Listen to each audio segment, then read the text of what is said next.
డెఫినెట్గా. మీకేమనిపిస్తుంది దీని తర్వాత వాట్ నెక్స్ట్? అంటే విజయచంద్ర రెడ్డి గారు ఇక్కడ చాలా స్పష్టంగా ప్రజలందరూ కూడా అర్థమైపోయింది, దీంట్లో దాచుకోవటం అంటే ఏం లేదు. నిన్నటిదాకా ఎందుకు వాళ్ళు ఉదాసీనంగా ఉన్నారు అంటే తిరిగి మళ్ళీ జగన్మోహన్ రెడ్డి గారు వస్తారేమోనని. ఇప్పుడు చాలా స్పష్టంగా వాళ్ళకి అర్థమైపోయింది కాబట్టి ఒంటరిగా పోటీ చేసినా కూడా తెలుగుదేశం పార్టీ ఆంధ్ర రాష్ట్రంలో అధికారంలో వస్తుందని ఇంతకుముందు ఉన్న సమాచారం. అలాగే చంద్రబాబు నాయుడు గారు నిర్బంధంలో తీసుకున్న తర్వాత పవన్ కళ్యాణ్ గారు వచ్చి కలిసిన తర్వాత అది ఇందాక నేను చెప్పినట్టు రమారమి 161 స్థానాలకి ఈరోజు వాళ్ళు గెలుస్తారనే సమాచారం వాళ్ళకు ఉంది. కాబట్టి తిరిగి ఆంధ్ర రాష్ట్రంలో వాళ్ళ ప్రాతినిధ్యాన్ని అంటే శాసనసభలో కావచ్చు లోక్సభలో కావచ్చు వాళ్ళని పెంచుకుంటూ ఉంటే మీరు ఇందాక వాళ్ళు ఉదాహరించినట్టు భవిష్యత్తులో ఎక్కడైనా సరే ఏదన్నా ఈ ఎన్డీఏ కూటమిలో ఏదన్నా ఉన్నా కూడా వేరే పార్టీలని కలుపుకుపోయే శక్తి సామర్థ్యాలు చంద్రబాబు నాయుడు గారు ఉన్నాయి. కాబట్టి తిరిగి ఆయన కనుక మన దగ్గర ఉంటే మనకు ఉపయోగమని భావించారన్న దాంట్లో ఎలాంటి సందేహం కూడా లేదు. Power house, power centre. ఇప్పుడు ప్రజలు ఏమనుకుంటున్నారంటే విజయచంద్ర రెడ్డి గారు తిరిగి చంద్రబాబు నాయుడు గారితో ఎవరు గెలిచినా వాళ్ళని స్వాగతించడానికి సిద్ధంగా ఉన్నారు. కొంత అన్నారు కదా తండ్రి స్థానంలో ఉన్నారు, వారు ఏం చెప్తే అదే. అవును. కాబట్టి శ్రేణులు సిద్ధంగా ఉన్నాయి, జనసేన శ్రేణులు సిద్ధంగా ఉన్నాయి. కొంతమంది ఆశావాహులు కొంచెం నిరాశపడవచ్చు.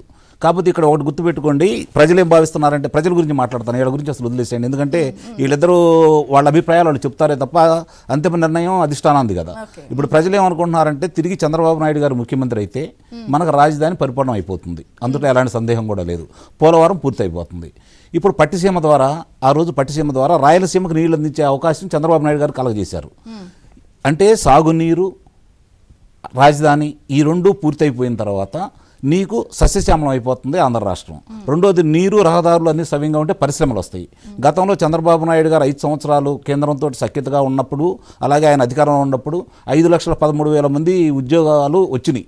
ప్రభుత్వ పరంగా రంగం కావచ్చు, ప్రైవేట్ రంగ పరంగా కావచ్చు. ఆ వచ్చిన సందర్భంగా అది కూడా మనం చెప్పింది కాదు, పరిశ్రమల శాఖ మంత్రి దివంగత గౌతమ్ రెడ్డి గారు చెప్పిన మాట అసెంబ్లీ సాక్షిగా.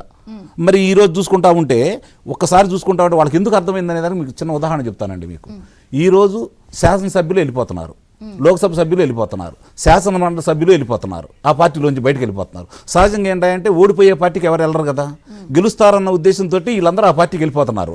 అలాగే ఈరోజు ఇక్కడ చూసుకుంటా ఉంటే ఆశా వర్కర్లు, అంగన్వాడీలు, అధ్యాపకులు, ఉద్యోగులు, యువత, రైతు, మహిళ, చివరికి గుత్తేదారులండి ఈరోజు ఎవరు ముందుకు రావట్లేదు. 1,00,000 రూపాయల వర్కులు చేయమంటే ఎవరు ముందుకు వచ్చే పరిస్థితి కూడా లేదు.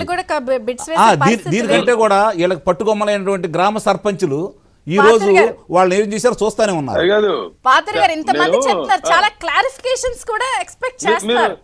నేను 2 మినిట్స్ కంప్లీట్ ఎందుకంటే మీరు ఏంటంటే మీకు కావాలంటే 7-8 కాడి 8:30 దాకా మాకు అవకాశం లేదు. ఎక్కడిచ్చారు? నేను అనేది ఏంటంటే అంకమరావు గారు చాలా తప్పు మాట్లాడుతున్నారు. ఏదో ఇక్కడ తెలుగుదేశం గెలుస్తుంది అందుకని మేము ఏదో వచ్చాను, తప్పది చాలా. ఇప్పుడు పోయినసారి ఎనలిస్టులతోనే ప్రాబ్లం ఏంటంటే వీళ్ళు ఇష్టం వచ్చినట్టు మాట్లాడితే జనం నమ్ముతున్నారు. ప్రాబ్లం అక్కడ అది అసలు. లేదండి, మీ అభిప్రాయం మీరు చెప్పారు, మా అభిప్రాయం మీ అభిప్రాయాలు వాస్తవాలా? మీ అభిప్రాయాలు వాస్తవాలా కాదు కదా. మీ అభిప్రాయాలు మీ కాదు, మా ప్రజల అభిప్రాయాలు. మీ అభిప్రాయాలు మీరు కాదు, మీకు అధిష్టానం చెప్పాలి, మాది ప్రజల అభిప్రాయాలు. మాట్లాడుతుంది బీజేపీకి అవకాశం ఉంది, గెలుస్తున్నారు కాబట్టి వస్తున్నాడు. ఏం మాడతారండి మీరు? ఏం అవసరం మనండి? నిస్సందేహంగా అండి మోడీ గారు అవుతున్నారు. ఇప్పుడు ఉభయ తారకం ఇద్దరికి మేలు జరిగిద్దనే భావిస్తున్నాం. నేను అదే చెప్పాను, ఇద్దరికి మేలు జరిగిద్దని భావిస్తున్నాం. రాష్ట్రానికి సంబంధించినంత వరకు ఇద్దరికి మేలు జరిగే అభిప్రాయం లేదంటే దాన్ని ప్రజలు వెళ్తారని చెప్పి భావిస్తున్నాం. మిమ్మల్ని కించపరచలేదు వాళ్ళు కాదు, ప్రస్తుతం ఆంధ్ర రాష్ట్ర ప్రజల మనస్తత్వం అని చెప్పాను. మీరు కించపరిస్తే కాదు సార్, సూర్యుడి మీద ఉమ్మేస్తే ఏమి కాదు సార్, మీరు కించపరిస్తే సార్ మిమ్మల్ని ఉమ్మేయలేదు కదా.